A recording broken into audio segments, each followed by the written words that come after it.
Hello बच्चों, आज मैं क्लास 7 चैप्टर 5 क्वालिटी का सेकंड पार्ट आपके साथ डिस्कस करूँगी। देन आई वुड मम्मा thank you. Good morning Mister Gessler. Good morning he would reply, still looking at the leather in his hand, and as I moved to the door I would hear the tip tap of his slippers going up stairs to his dream of wood। फिर मैं निकला और मैंने उनसे धीरे से कहा thank you, good morning Mister Gessler. लेकिन वो क्या कर रहे थे, लेदर को देख रहे थे, तो सोचे थे कैसे बनाना। तो उन्होंने कहा ठीक है, okay, good morning, thank you, bye bye.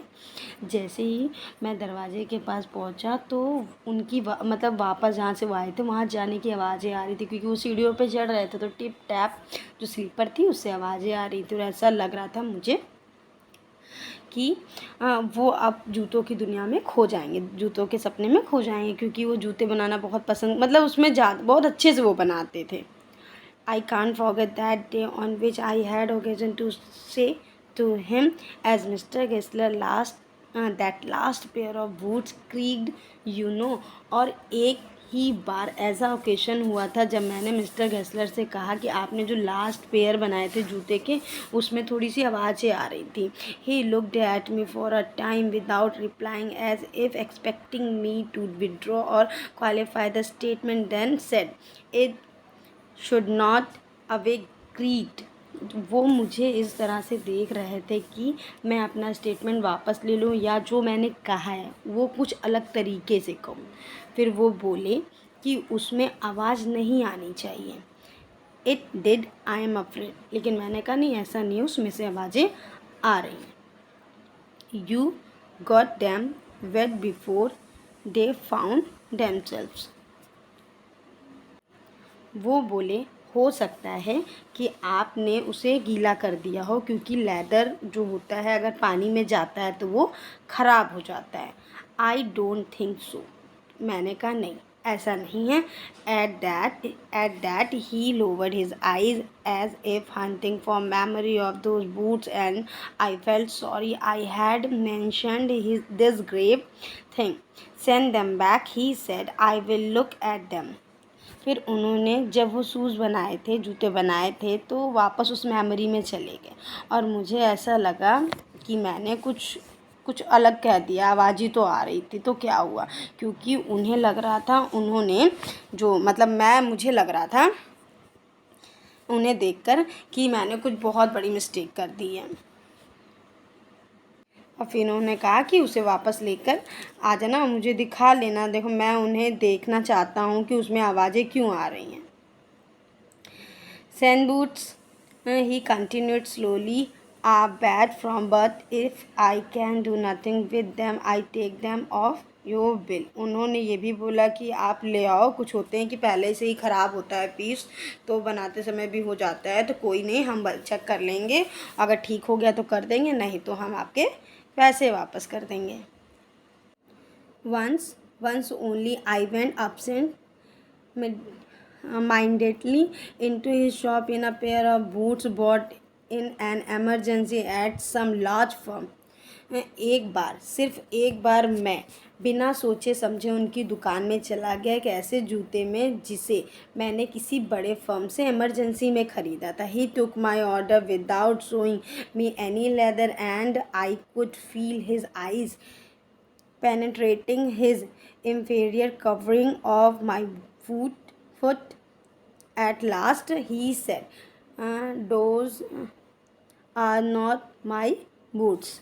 उन्होंने मेरा ऑर्डर बिना लिए, लेदर दिखाए बिना, ये मैं महसूस कर सकता था कि उनकी आंखें मेरी जो निम्न क्वालिटी के जूते थे उन्हें भेद रही है अंदर तक। मतलब वो कवरिंग देख रहे थे कि थोड़े अच्छी क्वालिटी के लेदर को यूज़ नहीं किया गया है, वो इस तरह से। तो इसे देखकर मैं महसूस कर सकता था कि अंत में लास्ट में उन्होंने कह ही दिया कि ये मेरे जूते नहीं हैं। The tone was not one of anger nor of sorrow, not even of contempt, but there was in it something quite that froze the blood। उनकी आवाज़ में ना तो गुस्सा था, ना ही दुख था, और ना ही उसमें तिरस्कार था, लेकिन उससे कुछ ऐसा लग रहा था जिससे मैं काफ़ी घबरा गया था। He put his hand down the pressed a finger on the place where the left boot was not quite comfortable. उन्होंने अपनी उंगली से उस जगह दबाया बाएं जूता जहाँ कुछ खराबी थी, जहाँ मुझे थोड़ा सा अनकंफर्टेबल लग रहा था, वहाँ पर उन्होंने उंगली से दबाया. It hurt you there, he said. Does big worms away no self-respect and them as if something had given way within him. He spoke long and bitterly. It was the only time I ever heard him discuss the condition and hardship of his trade. It hurt you there. उन्होंने कहा ये तुम्हें यहीं पर चोट पहुंचा रहे होंगे. उन बड़ी फर्म्स में अपनी कोई रिस्पेक्ट नहीं होती, मतलब बड़ी बड़ी फर्म्स के लिए वो कह रहे थे. जब उन्होंने जूता देखा था मानो इसे उनके मन की बात बाहर आ रही हो. उन्होंने देर तक और दुख भरे मतलब शब्दों में कहा, यही वो ऐसा समय था कि जब मैंने कभी उनको अपने काम की स्थिति और परेशानी को डिस्कस करते हुए, मतलब उन्होंने फर्स्ट टाइम देखा कि कैसे मतलब उनके काम में प्रॉब्लम्स हैं, कितनी परेशानी है. They get it all he said, they get it by advertisement not by work. They take it away from us who love our boots. It comes to this presently. I have no work. Every year it gets less. उन्होंने कहा उन्होंने ये सारी चीज़ें मिल जाती हैं, ये उन्हें एडवर्टाइजमेंट प्रचार से मिलती हैं. मतलब वो ये कहते बड़ी बड़ी फर्म क्या करती हैं, प्रचार करती है, एडवर्टाइजमेंट करती हैं और ये सब चीज़ें उन्हें इससे मिल जाती हैं. उन्हें काम नहीं मतलब होता है, वो सिर्फ एडवर्टाइजमेंट करते हैं. ये हमसे छीन रहे हैं जो अपने जूतों से प्रेम करता है. अब हालात ऐसे हो गए हैं, अभी मेरे पास कोई काम नहीं है, हर साल ये कम होता जा रहा है. You will see. And looking at his lined face, I saw things I had never noticed before, bitter things and bitter struggle, and what a lot of grey hairs there seemed suddenly in his red beard. उनके face पे झुर्रियाँ भरा चेहरा देखते हुए मैंने ऐसी चीज़ें देखी जिस पर मैंने पहले ध्यान नहीं दिया था. दुखद चीज़ें और दुखद संघर्ष, और अचानक ही उनकी जो लाल दाढ़ी थी वो ढेर सारे सफ़ेद बाल उसमें नज़र आने लगे. As best I could, I explained the circumstances of those ill-omened boots, but his face and voice made so deep an impression that during the next few minutes I ordered many pairs. They lasted longer than ever, and I was not able to go to him for nearly 2 years. जितना मैं अच्छा कर सकता था मैंने उन मतलब महसूस जूतों की स्थिति में बयां किया, जो जूते बयां कर रहे थे, लेकिन उनकी चेहरे और आवाज़ ने मेरे ऊपर इतना गहरा प्रभाव डाला कि कुछ मिनटों में मैंने कई जोड़ी जूतों के ऑर्डर दे दिए. वो पहले से भी ज़्यादा टिके और मैं लगभग 2 साल तक उनके पास नहीं जा सका. It was many months before my next visit to his shop. This time it appear to be his elder brother handling a piece of leather. उनकी दुकान में इस बार मैं काफ़ी महीने बाद गया. इस बार ऐसा लगा कि ये उनके बड़े भाई हैं, एक लेदर के टुकड़े को हाथ में लिए हुए. Well Mister Gessler, I said, how are you. He came close and peered at me. I am pretty well, he said slowly, but my elder brother is dead. अच्छा मिस्टर गेस्लर, मैंने कहा, आप कैसे हैं. वो करीब आए और मेरी तरफ झांका और मुझे गौर से देखने की कोशिश की. मैं काफ़ी ठीक हूँ, उन्होंने धीरे से कहा, लेकिन मेरे बड़े भाई की मृत्यु हो गई है. And I saw that it was Indeed himself, but how aged and when. And never before had I heard him mention his brother. Much shocked I murmured, oh I am sorry. और मैंने देखा कि सच में वही थे, लेकिन कितने बूढ़े और कमज़ोर. और इससे पहले उन्होंने मतलब काफ़ी मतलब कभी भी अपने भाई के बारे में ज़िक्र करते हुए मैंने नहीं सुना उनको. मतलब अचानक अचंभित था मैं ये सब चीज़ें सुन के. मैंने धीरे से कहा, ओ अफसोस है. Yes, he answered, he was a good man, he made a good boot, but he is dead.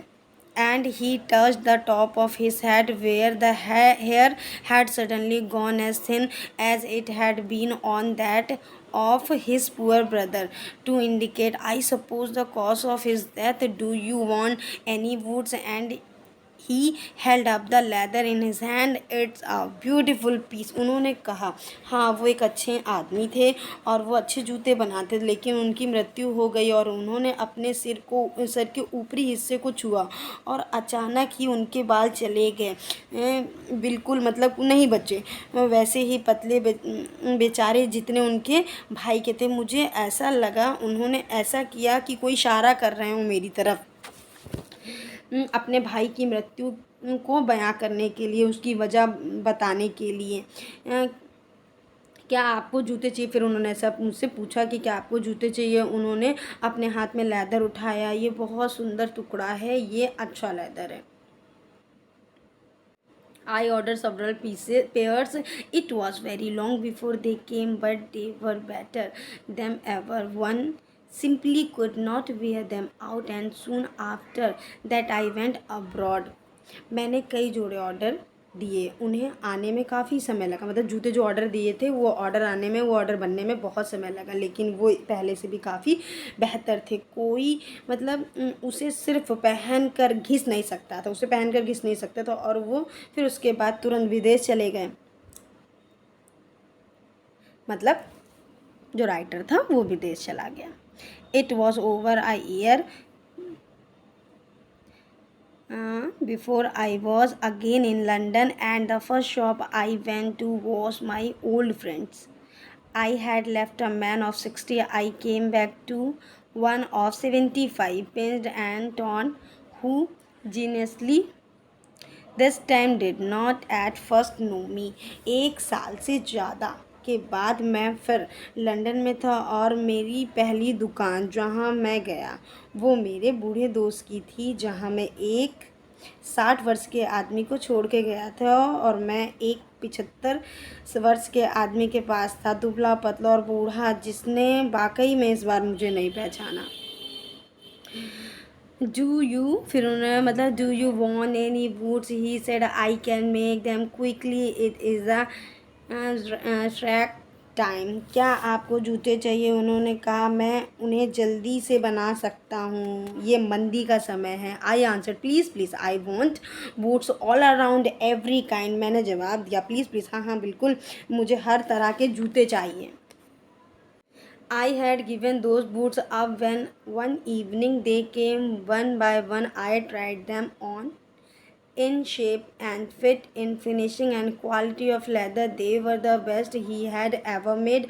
I flew downstairs, wrote a check and posted it at once with my own hand. मैं उन जूतों को भूल गया था, तभी एक शाम वो आए, क्योंकि जो मैंने ऑर्डर दिया था उनकी हालत देखकर मुझे ऐसा लग नहीं रहा था। फिर जब वो मतलब लग नहीं रहा था, मैं भूल ही गया था, मैं उन जूतों को बिल्कुल भूल गया था।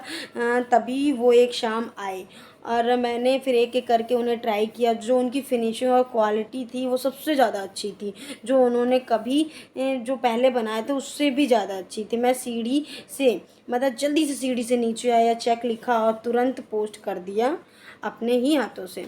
अ week later, passing the little street, I thought I would go in अ tell him how splendidly the new boots fitted, but when I came to where his shop had been, his name was gone. 1 हफ्ते बाद छोटी गली से गुजरते वक्त मैंने सोचा मैं अंदर जाऊंगा और उन्हें बताऊंगा कितने शानदार तरीके से उन्होंने नए जूते बनाए थे, उसकी फिटिंग बहुत अच्छी थी। लेकिन जब मैं वहाँ गया, वहाँ जहाँ उनकी दुकान थी उनका नाम वहाँ पर नहीं था। I went in very much disturbed in the shop. There was a young man with an English face. काफ़ी परेशान अवस्था में जब मैं अंदर गया, एक अंग्रेजी चेहरे वाला नौजवान दुकान के अंदर था। Mister Gessler in, I said. मैंने कहा, क्या मिस्टर गैसलर अंदर हैं? No sir, he had not.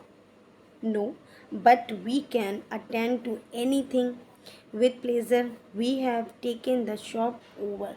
No, नहीं सर, उसने कहा, लेकिन हम किसी भी चीज़ को बहुत खुशी से ले सकते हैं, हमने दुकान ले ली है। Yes yes I said but Mister Gessler, oh he answer dead. हाँ हाँ बिल्कुल बिल्कुल, लेकिन मिस्टर गेस्लर कहाँ हैं? ओ उसने जवाब दिया, उनकी मृत्यु हो गई है। Dead, but I only received this boot from him last Wednesday week. मृत्यु हो गई है? मैं थोड़ा शॉक हो गया कि मृत्यु हो गई, लेकिन पिछले ही बुधवार को, इसी हफ्ते में मैंने उनसे जूते लिए थे। He said, poor old man starved himself, slow starvation, the doctor called it. You see, he went to work in such a way, would keep the shop on, would not have a soul touch his wood except himself when he got an order. It took him such a time, people would not wait, he lost everybody, and there he did sit going on and on. I will say that for him, not a man in London made a better boot. उसने कहा उस बेचारे आदमी ने अपने आप को भूख से ही मार दिया, धीरे धीरे भूख से ही मर गए। डॉक्टर ने ऐसा कहते हैं। आप उनके काम के बारे में तो जानते हैं क्या, मतलब वो जो काम करते थे उसमें काफ़ी समय लगता था, तो लोग इतना इंतज़ार नहीं कर सकते थे, तो जिससे कि उन्होंने अपने कस्टमर को खो दिया। और उसके अलावा वो जूते बहुत अच्छा बनाते थे और किसी को छूने नहीं देते थे। वो यहाँ बैठा करते थे और काम करते रहते थे, मतलब वो अपने काम के लिए बहुत पंक्चुअल थे। मैं उनके लिए कहूँगा कि लंदन में उनसे बेहतर जूते कोई नहीं बनाता था। But look at the competition, he never advertised would have the best leather too and do it all himself. Well, there it is. What could you expect with his ideas? लेकिन इस कंपटीशन को देखिए, उन्होंने कभी प्रचार नहीं किया। उनके पास अच्छे चमड़े भी रहते होंगे और वो मतलब लेकिन वो बहुत अच्छे तरीके से काम करते थे, कोई काम वाला नहीं रखा था, वो खुद ही से काम कर लेते थे। बस यही बात है, उनके विचारों से आप और क्या उम्मीद लगा सकते हैं? बस स्टार्वेशन, भूखमरी के सिवा। That may be a bit flowery as the saying it, but I know myself he was sitting over his boots day and night to the very last, you see. अगर ऐसा कहा जाए तो ये थोड़ा अतिशक्ति होगी, लेकिन मैं अपने आप में जानता हूँ वो अपने जूतों में ही दिन रात मतलब बैठे रहते थे, काम करा करते थे। अगर आपको पता हो,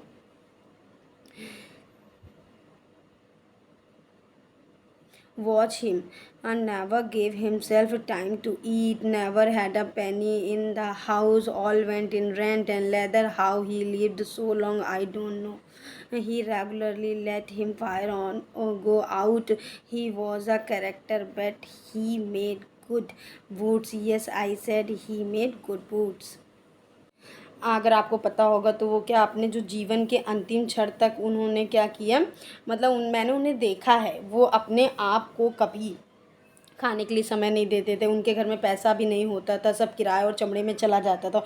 वो इतने समय तक कैसे जी गए मुझे तो ये भी नहीं पता। वो अक्सर अपनी आँख को भी बुझा देते थे। वो एक अच्छे चरित्र थे, लेकिन वो अच्छे जूते बनाया करते थे। हाँ, मैंने कहा वो अच्छे जूते बनाया किया करते थे। Thank you.